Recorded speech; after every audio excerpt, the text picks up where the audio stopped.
اعوذ باللہ من الشیطان الرجیم بسم اللہ الرحمن الرحیم۔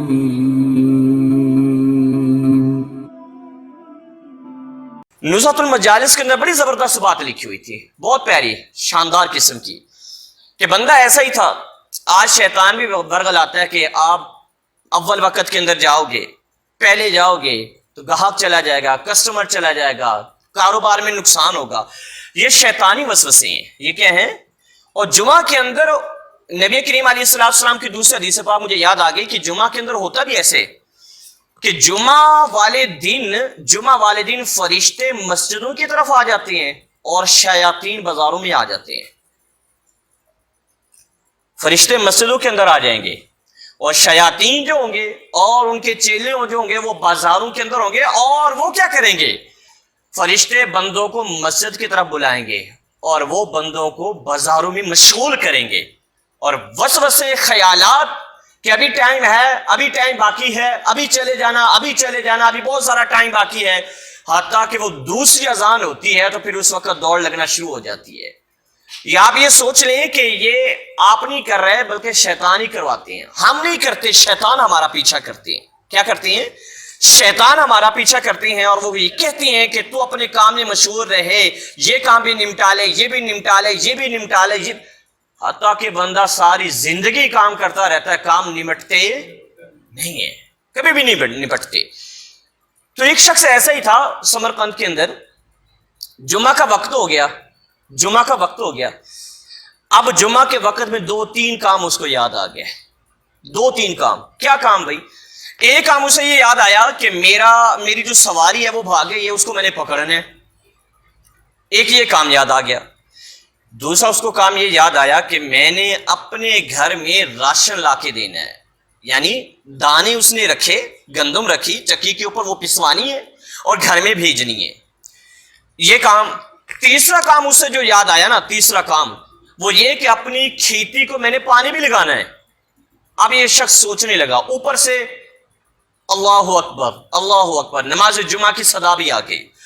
اب یہ اس کو اپنے کام لاحق ہو گیا ہے۔ اس نے گھر میں آٹا دے کر آنا ہے، اس نے اپنی سواری کو پکڑ کر لانا ہے، اور اس نے اپنے کھیت کو پانی دینا ہے، یہ کام اس کے ہیں۔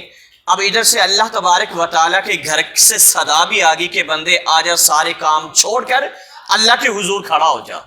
تو اللہ تبارک و تعالیٰ تمہارے کیا کر دے گا؟ مشکل کام آسان کر دے گا۔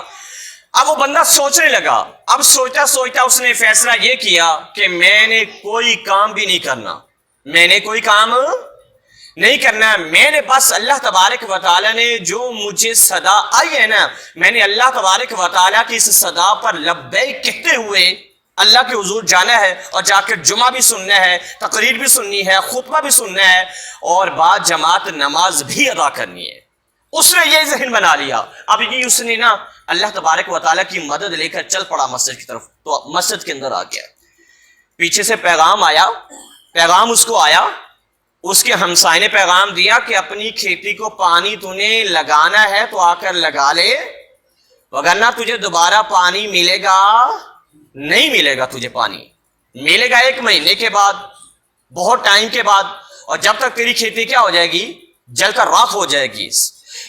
تو اب اس کو یہ پیغام ملا، لیکن اس نے کیا کہا؟ انہوں نے کہا اب جو ہو جائے، اب اللہ تبارک و تعالیٰ کا حکم ہی ماننا ہے، اب نماز ہی ادا کرنی ہے، اب جمعہ ہی ادا کرنا ہے، اور اب اللہ ہی کرنی ہے، اللہ کا ذکر ہی کرنا، اور کوئی کام نہیں کرنا۔ وہ بیٹھا رہا، اس نے سارے کام اللہ تبارک و تعالیٰ کے بھروسے چھوڑ دیے، توکل کر لیا کہ اللہ نے فرمایا ذالکم خیر لکم، یہ تمہارے لیے بہتر ہے، ذالکم خیر، یہ تمہارے لیے بہتر ہے، یہ علم والے ہو، اگر تم جانتے ہو، تم سمجھتے ہو، تو یہ تمہیں بہت نفع دے گا۔ اب اس نے کیا کیا جی؟ سکون کے ساتھ نماز ادا کی۔ سکون کے ساتھ نماز ادا کرنے کے بعد اپنے گھر کے اندر گیا۔ جب اپنے گھر میں گیا نا، تو اسے کیا پتا چلا؟ گھر میں جا کر بھی بیٹھا ہے تو وہ بتانے والا آ گیا۔ اسے کہا یار تو نے اپنے کھیت کو پانی لگا لیا تھا؟ کہ میں نے نہیں لگایا۔ کہ تیرا کھیت بھرا ہوا ہے۔ تیرا کھیت کیا ہے؟ بھرا ہوا ہے۔ انہیں کیسے بھر گیا؟ غور کیا، دیکھا گیا تو جو ساتھ والے کھیت کو پانی لگا رہے تھے نا، ان کے کھیت کا پانی پورا ہوا اور چھوٹا سا بن کٹ کرنا اس کی جانب بھی چلا گیا. جو رکاوٹ تھی پانی نے اس کو عبور کیا اور رکاوٹ توڑتا ہوا اس کے کھیتوں کے اندر چلا گیا، اس کے کھیت بھی بھر گئے.